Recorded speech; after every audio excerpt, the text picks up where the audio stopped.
আপনি কি জানেন আপনার পরিচিত কিংবা জানেন অনেকের সাথে আপনার শেষ দেখা হয়ে গেছে? এমন অনেকের সাথে আপনি দেখা করে ফেলেছেন যাদের সাথে আপনার জীবিত অবস্থায় আর কখনোই দেখা হবে না, পরে দেখা হবে বলেছেন। তাদের মধ্যে অনেকের সাথে আপনার দেখা হবে পরকালে গিয়ে। যে মানুষটার সাথে খুব অনায়াসে দুর্ব্যবহার করে হন করে হেঁটে চলে গেছেন, যে মানুষটাকে দেখা হলে সরি বলবেন ভেবে ভেবে দিন মাস বছর পার করেছেন, দেখা হবার আগেই হয়তো শুনবেন মানুষটা স্ট্রোক করে মারা গেছেন। মানুষের জীবনের অনেক বড় ব্যাপার হলো শেষ দেখা আর দেখা না হওয়া। এমনও অনেকের সাথে শেষ দেখা হয়ে যায়, এটা ভেবে বলে এসেছেন, হয়তো দেখবেন তার সাথে না চাইতেও আরো 30 বার আপনার দেখা হয়ে যাচ্ছে।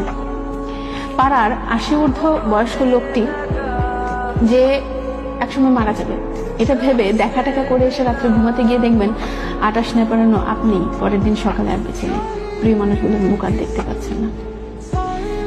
তাই কারোর সাথে অন্যায় করে থাকলে সরি বলবেন ভেবে ভেবে সময় খবর না করে তৎক্ষণাৎ সরি বলে ফেলেন। কেউ আপনার সাথে অন্যায় করছে, তাকে মন থেকে ক্ষমা করে দিন।